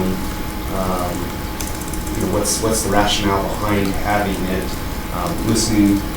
Sorry, I didn't really answer your question. So the I TIF feel a lot better about not going back and renegotiating something that we've already agreed on. But I'm open to negotiating as part of this TIF. TIF has been explained to me, at least, that you only do it when it makes a difference. It's a, if not, but It's a but for. and so. I still need to be sold on, what are we getting out of this TIF? and we use it to incentivize outcomes, right? Right, and so now if this is a new outcome, are we going to need to dedicate more TIF towards this? Are we going to get less parking? So anyway, I think I'm glad that we have found a way that if we want to prioritize the owner occupancy, then this gives us an avenue to do that, and I think it should be part of the discussion. I still want to understand what else we may be trying to do with this. What magnitude is the TIF going to be? What kind of parking are we? We're getting at least 20 spaces, plus we're getting the extension of the pedestrian bridge that would touch into his project. So he's going to be paying for that. So that was another cost that he was picking up to make that work. So, excuse me. But certainly we can talk to him about what kind of HOA he anticipates creating for this. I would imagine that there's going to have to be one, and ask him what provisions are going to be in that HOA. The 20 spaces, when we read through the documents, it was the 20 spaces would be made available when they're not being used by mill race. So I wasn't sure what that meant. So for example, like on the evenings when the office users aren't there, the evenings that the church would not be using, if the church does coordinate or does consummate the deal with Mr. Earl, that they would be available then. Those spaces that would typically be reserved then would be available for the public to use. Okay.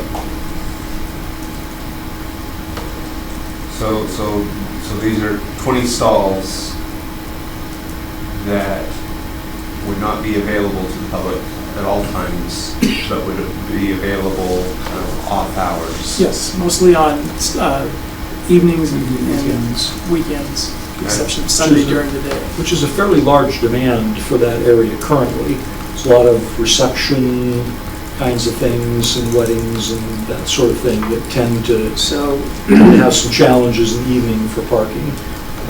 So in addition to what happens in the daytime. The main driver of the parking that was at the startup building was Depp Mountain. They subsequently relocated out of there. So the startup building doesn't have a high day demand for the parking that they once did. But they do have a higher demand for the evenings when it's, as Mr. Parker suggested, they have their receptions, they have their event space. I hadn't heard that they've not moved. Yes. How recent was that? 9 months. Almost a year ago. Six at Yeah, least. almost a year. Are they still in Provo, or did they? They went to Lehigh, as I understand. Okay. How many spaces are they planning to have total? I mean, that's a fairly large parking structure, right? Well, there are multiple structures, so I think there are like several floors on each of the structures, and so the total parking, And so this would give us access to 20 during off hours. It's public parking, but wouldn't necessarily be free public parking. Right? They would have the ability to manage it and Right. charge for that. And do we have kind of a magnitude ballpark of what kind of tip we were looking at that they'd be asking for? it was slightly more than $1 million. I want to say $1.2 million. Question about that. Yeah, over 20 years.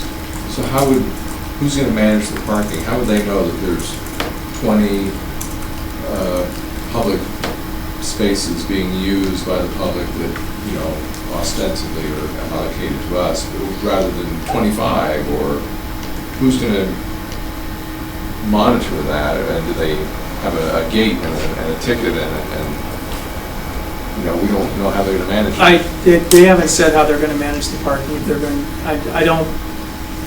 they haven't said anything to us. I do know that they've committed to working cooperatively with Mr. Taylor at the startup building on making this happen. So I know that Mr. Taylor's has made that connection. They have a separate agreement between Mr. Earl and his partners and Mr. Taylor and his partners about how they're doing that. So we'll have to try to work the parking into that. I'm just concerned that if we don't manage it properly, we put money in for a TIF, but do something that really doesn't get used because it's not friendly or known or managed. So what are we being asked to approve tonight? What is? What's on the agenda tonight is the owner participation agreement, which is us putting our property, the 3.7 acres that we own there, into the development, and agreements that if he doesn't deliver on the planned development, we have the ability to get our cash back out. So that's what this one's about tonight. It's the. So we're not, yeah, so we own There's slightly. nothing about the TIF in this one. It's just what our contribution to the effort to get this, to incentivize this development with our land, and guarantees that if Mr. Earl cashes out early or sells or doesn't deliver on the commitments, that we have the right to go back in and get our money back. And that sounds great. I mean, that seems very narrow, very specific. I feel very comfortable doing that. And the 20 parking spaces and the payments are in here. Yeah, the TIF is mentioned in there. And that's what I was going to ask, is when I read through it, it talks about TIF, it talks about 20 stalls, it talks about that. So that is part of. Not the specifics about the amount of the TIF, No, right? those will be done through That's the interlocal yet- agreements. Yeah, sort of yet to be defined, but. We've taken an estimate, that's where we came up with about roughly 1.2 over a 15-year period. Okay, and after, so if the parking and if the concept of TIF not knowing what the magnitude is, but if all of that is part of this tonight, would we have access to would we have 20 off-hour public stalls after the 15 years, or is it only during the duration of the? It's permanent. Permanent, Yeah. okay. David, this agreement references as exhibits all of the interlocal agreements that I assume would be the TIF interlocal agreements. The draft interlocals, right. So what happens if those never get executed? I assume we don't actually have any of those exhibits So yet. the OPA says that we have to have the TIF before we can give it to them. So if the agreements never get executed, we're not obligated to give them the money.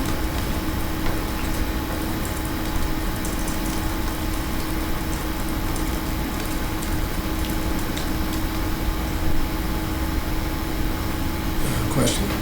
So we talked about the TIF and maybe trying to incentivize owner occupancy. At what point is that going to be brought up with the developer? I'll speak with Mr. Roll after this presentation.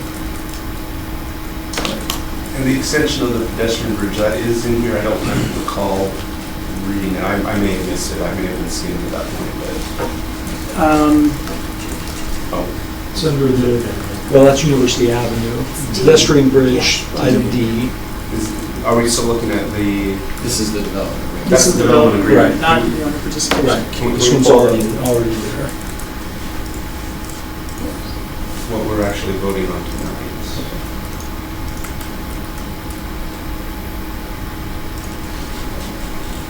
It's on 3B. What page that is?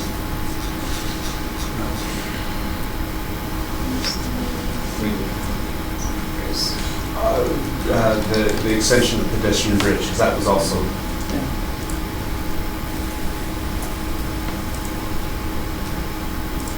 There's language, or am I looking at the development agreement? Is the development agreement an exhibit in? Yeah, I was just searching for pedestrian. Oh, that's what this looks like. Yeah, that's what I was looking at. So tonight we're being asked to approve the owner participation agreement or authorize the mayor to sign it. That basically puts our property into the project, defines how we get it back out or get the monetary value of it back out. It also discusses TIF and the 20 stalls and refers to exhibits that have not been created yet. So what are we looking at right here? Is this is exhibit A? Scroll up. Yes. Well, no, This it's- is the anticipation agreement. Exhibit A is Exhibit A of the resolution, which is the owner participation agreement. This is, what the page you were just looking at was Exhibit I of the owner participation agreement, which is a copy of the development agreement. Okay. All right. So when we get to that TIF, I'm going to be very interested in what is part of basically what we're getting out of this investment of public money.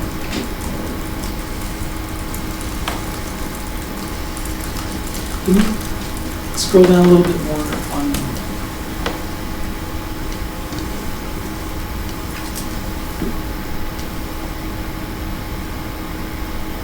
Are you looking for something specific? Yeah, if you, I thought that the interlocal agreements were attached, the draft interlocals were attached, but you're not being asked to approve the interlocals tonight. Those would come up separately.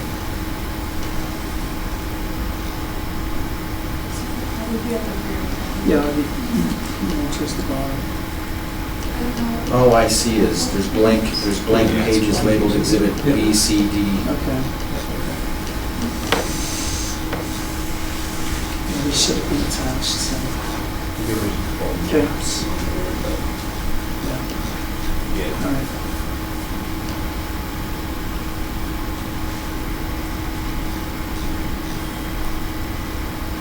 Okay. And so, yeah, the entire block is 3.7 acres. Our piece is roughly almost an acre, 0.992 acres. Yeah. So, Okay. Is there any other discussion we want to have before we move on to the next item? This will be coming back tonight. Okay. Thank you. Appreciate you taking our questions.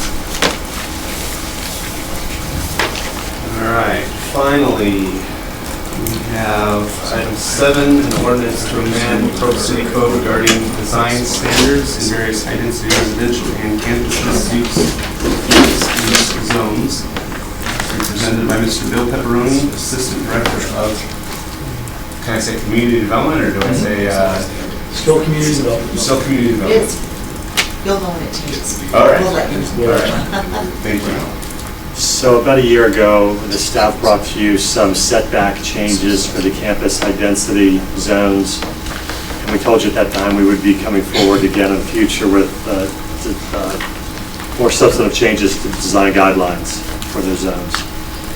You'll remember that we wrote multifamily zones and accompanying design guidelines several years ago because we were trying to avoid doing pro zones with every project. The design guidelines were intended to give you a comfort level with the quality of project you'd be getting so that you didn't feel like you needed to have pro zones with everyone. We have 36 pro zones right now, and we have over 60 residential zones. So it seemed like a good idea to try to get our arms around the pro zone scenario. The only zones where we have design guidelines are the downtown zones, ITOD, and then the zones listed in this ordinance. LDR, MDR, HDR, and campus zones. The projects where the developer and architect come in and meet with us very early, and they get copies of the applicable ordinances, it goes very well. Where we seem to have problems and struggle through the entire process is when they get way down the road on designs and then look to see if they're meeting code. Liberty Center, we'll see some pictures of that, and Mill Race are actually examples of projects that went really well. Or very early on, they read our codes, they started designing to the codes, so things.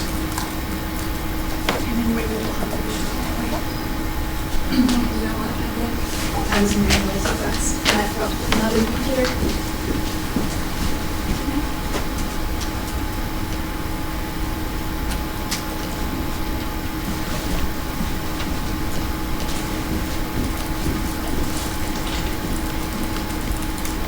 If you look at the text of the code itself, one of the most substantive changes is paragraph 2B.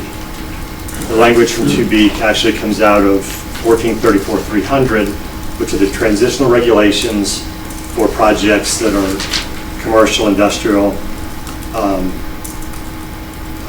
higher density, up against the single family zone. There are additional transitional requirements there.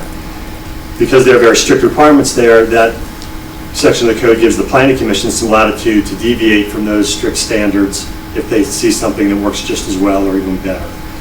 As the design review committee reviewed this ordinance, they suggested that somewhere in there be greater flexibility permitted. So we added that paragraph 2 that gives the planning commission that ability. Liberty Center actually has done a pretty good job implementing a lot of things that this text, these amendments talk about. Liberty Center, of course, takes up the whole block from Center Street to First North. They have commercial, 3 commercial uses on their front. The size and scale of those are very similar to the rhythm of historic Center Street. Their parking is interior. That's kind of a courtyard there, and the sales office is here. Those residential units all have doors on the street. Those residential units there have doors on the street. That's the access to their parking right here, at the end of the parking structure. So as you look at the first red language, words under paragraph 3,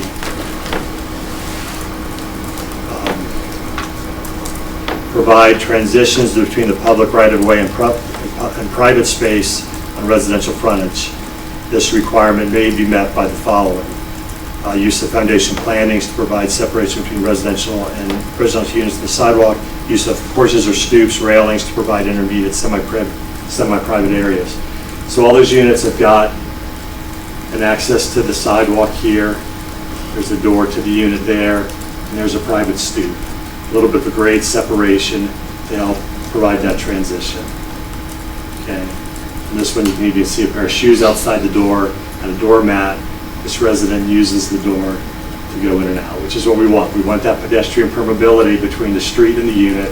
It just makes it more of a pedestrian-friendly experience. There are the businesses in the front. This one really needs a sign right there. He's kind of hard to see and hard to find. It's easy to walk past him. Really needs a sign right there. And then there's the other business there. Okay. And for best pastry is anywhere. Yes. Just lunch like that. Yeah, it's amazing how busy they stay even during the mid-afternoon. You think a pastry shop, a bakery, would slow down mid-afternoon, but they stay busy. Walking villages comes up some of the things we're trying to avoid. Here, there's not that pedestrian permeability to the units. This is all designed to be very interior connected. You walk into the project, and then from the project, it becomes more pedestrian friendly and user friendly. But from the street, it almost has kind of a fortress feel to it. And when we did the Joaquin neighborhood plan, the residents actually said, you know, we're not bothered by Joaquin Village in terms of its scale and the students living there and all that, but please don't do this to us again in terms of that finish. We really want the project to interface with the street and with the neighborhood, and to be part of the neighborhood. So these design requirements help us to avoid that happening again. The Terrace townhomes down on 5th South. This is early on in the project. It's pretty much completed now. It's all the landscaping is in and the last few units are being sold. This is the transition between industrial property here and this property there is going to the industrial use. This is the townhome development. But the townhomes facing the street, when you're on a street, you need to face the street. We feel like that just gives a much better pedestrian experience, and it relates better to the houses across the street than if this had been a big parking lot here and the buildings behind it. That transition to the neighborhood, into these front doors and houses here, it just isn't as smooth, it isn't as friendly. This has the complete amount of parking that's required by code on site. But it's very likely that people who visit these residences will park on the street here to just run up to the front door. That would be a lot more convenient than parking in the visitor parking here, running around to the front door. As we went through the public hearing process on this, these residents who lived here complained about how fast people drive around this corner and come through. We believe that by having the units here and some cars parked along there, it'll narrow the right-of-way and it'll slow down the traffic. It'll make it less conducive to people to just kind of zoom through here. So as you get a few cars parking on this side and some cars parking on that side, we believe that'll actually slow down traffic and help things. The most significant changes that are being proposed is the table 1434-287I, that table of door frequency. That's new. That's a significant change. Habitable floor depth is new. That exists in the downtown zones but hasn't existed previously in these zones. It really only applies to the higher density ones. And the building materials in the last couple pages are the most substantial changes. We sent this by the Design Review Committee. I sent it to John Dester, since he builds more townhouses than anybody in Provo and has for 30 years. I believe Josh sent it to Peg. I don't know who else he may have sent it to. He's on vacation this week. This is staff initiated. This is just first reading to you. Planning Commission has seen it in their study sessions and gone through it. They've had a public hearing on it. We're now ready for City Council to tell us where you'd like to go.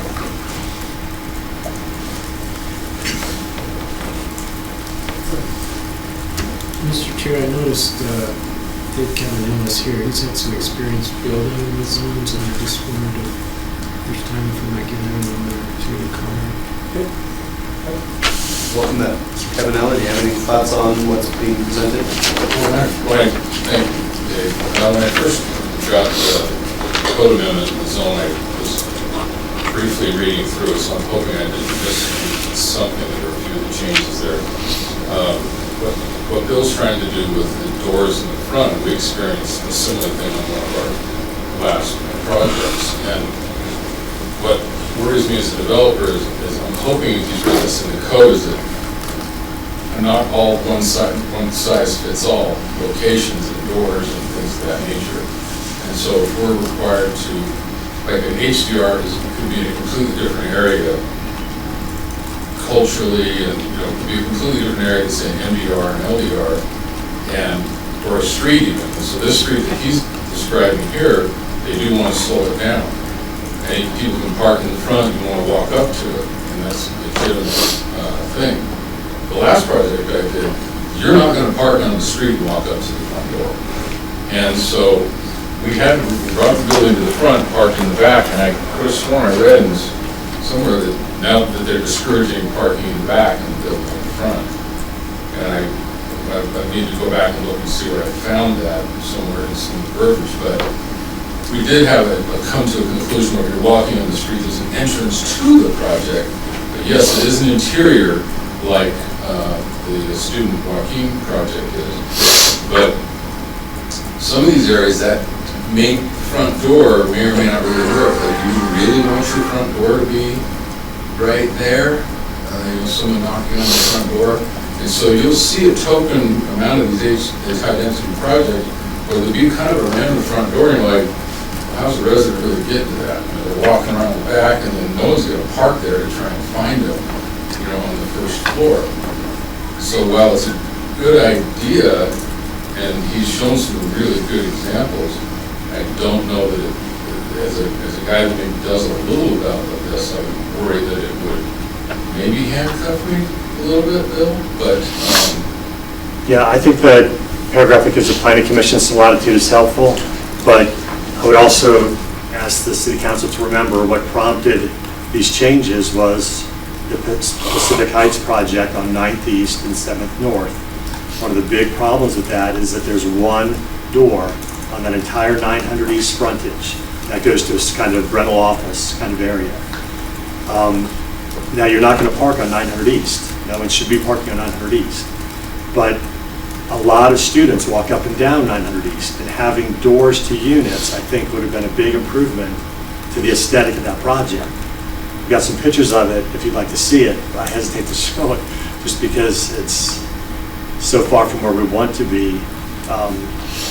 So I agree with Mr. Cavanello that one size doesn't always fit all, and that can come back to bite you. But just because we don't want to park on that street doesn't mean we may not want doors there. So on the bottom floor of some of these, maybe they're mixed use, it could be business, and like Liberty Center is business on the south side. It could be business potentially on all the ground floor of that project. And some of these also, the first, maybe even the second floor are a parking garage. And maybe it's people living up above. So does it address those scenarios? Yes, and that it's very hard on those areas. For example, across the street from the rec center, there's a project that has parking behind the ground level units and then above ground level units. That's the one there's two buildings under construction, the south building, right? Because again, we didn't want a street frontage with a parking garage on the street frontage. So they had to put in units between the parking structure and the street. They have units with doors on the street. And then the parking's behind that and then above that. Okay. So that's how they were able to make it work.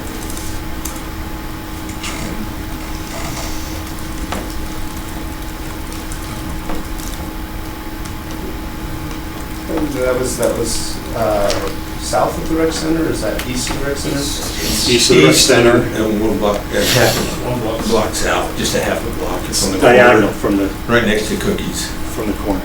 Chips. All right, my concern is security issue. You get that, right? In a lot of cases, it's a security issue, potentially. And in certain areas of the city, it's a huge security issue. That was one of the first things I thought about.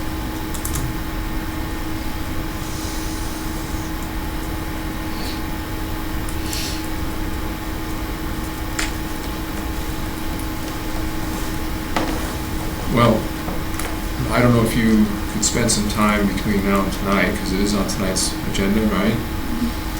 So maybe you could visit with Dave a bit, and I don't know if there's something that you could... So I just got the email and briefly glanced through it, had a little panic, but I'm sure Bill can reduce that without maybe 10 minutes. But today's also the first reading, so you wouldn't vote on it tonight, right? We have the option of just a single council member asking for continuation. So So I'm happy to go meet with Dave right now between now and 5:30 and That'd be great. You know, and I appreciate his concern on that security. I look at the university place and I feel very secure out there at your buildings there, and I see that those do have some kind of balcony or something, but it's a very secure place, and so I think there needs to be some balance in that. I appreciate that suggestion. And I welcome, you know, he's here. I think it's great if you guys can meet. Honestly, even if all his concerns are resolved, I think this to me doesn't quite fit with the routine idea of you know, giving a kind of an exception to some things on the first reading of the routine. I don't think this fits this. I think you know, even if we're able to resolve all of Mr. Cabanella's concerns, there's probably other developers that are out there that would appreciate the opportunity to look at it before we pass it. So I imagine regardless of what happens between now and then, I imagine I'll be asking for a continuation tonight as well. So, thank you. Thanks for coming in, your input. Well, unless there's an objection, I'll declare this meeting. We have a closed session requested We do have a closed session. for Thank some you board and commission. for that. Mr. Jones, would you introduce that item? Yes, a closed session has been requested for the purpose of meeting some candidates for board appointments, which would fall into the category in state statute for considering the character and competence of an individual, so it'd be appropriate to close the meeting at this time. For that motion? Mr. Connect moves and second. Mr. Sewell, all in favor? There's unanimous. Mr. Stewart, excuse. Do we know time-wise?